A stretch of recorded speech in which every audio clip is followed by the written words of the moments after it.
What's going on, everybody? Josh Engleman for Awesemo.com, and I am back with my NBA DFS contenders on FanDuel for Friday, May 7th. Now be sure to hit that like button, subscribe to the channel, and hit the notification bell so you know when this and all of our other content goes live.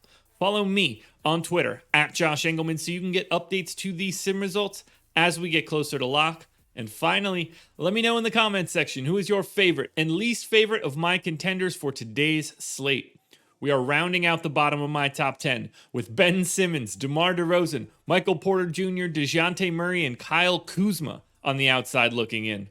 Who will be my favorites, my top 5 plays for today? It is time to find out.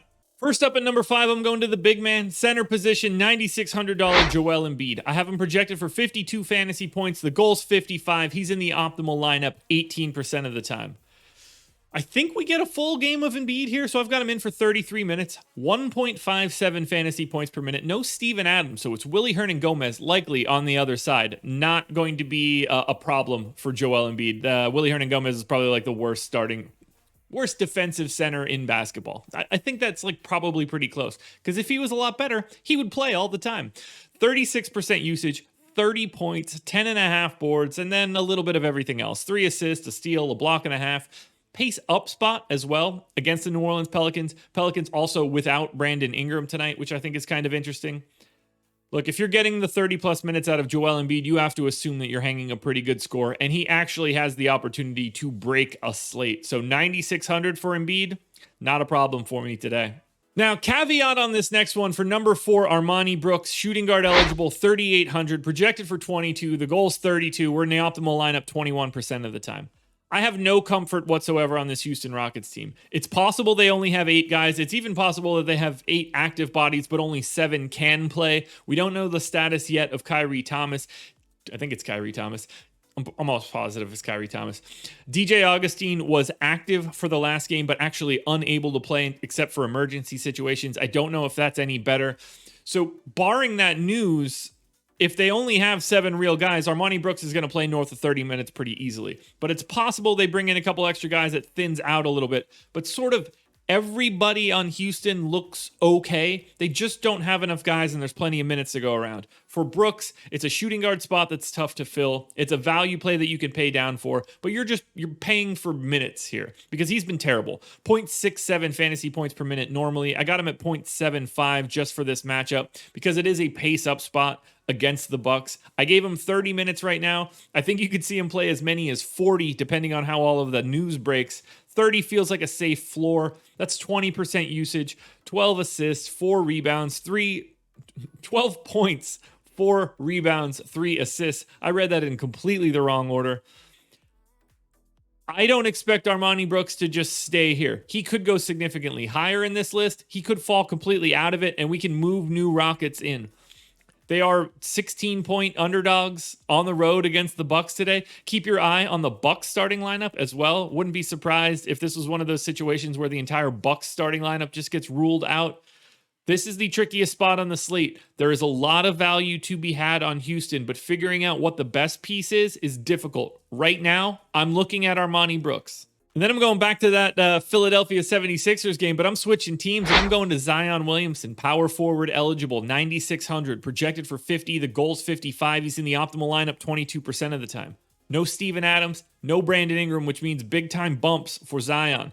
36 minutes, 1.4 fantasy points per minute, 36% usage. That's 34 real points in this spot. 7 boards, 4 assists, stock and a half. It's a pace neutral spot against Philly, and obviously Philly's defense is going to be a bit of a problem, but there's not a lot else here for Zion. I think he's going to take a lot of shots. If he can get himself to the basket, even better. I don't mind paying $9,600 at all with no Ingram. Zion is going to do it all for the Pelicans today.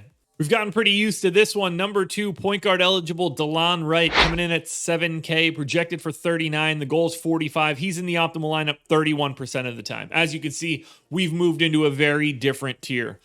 Shorthanded Sacramento Kings are missing a bunch of bodies. I'm still giving DELON WRIGHT 36 minutes. He's averaged 38 in the 2 games that he has been playing without Tyrese Halliburton there as well. Still no Fox, potentially no Harrison Barnes. If Harrison Barnes gets ruled in, I think that'll bring DELON WRIGHT down just a little bit, but he's still going to look absolutely fantastic. 1.1 fantasy points per minute, 19% usage, 15, 7, and 4. 15, 7, and 5, actually. 2 steals, a half block, so call it 2.5 stocks.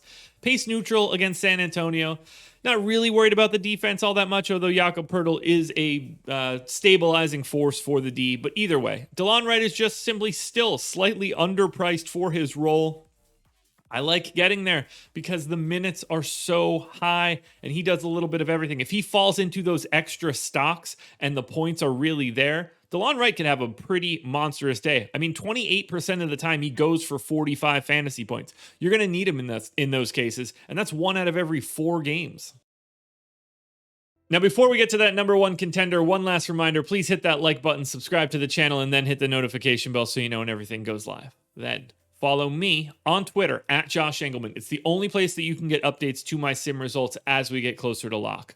Finally, let me know in the comment section who is your favorite and least favorite of my contenders, and who's the guy that you think should be on this list that you do not see.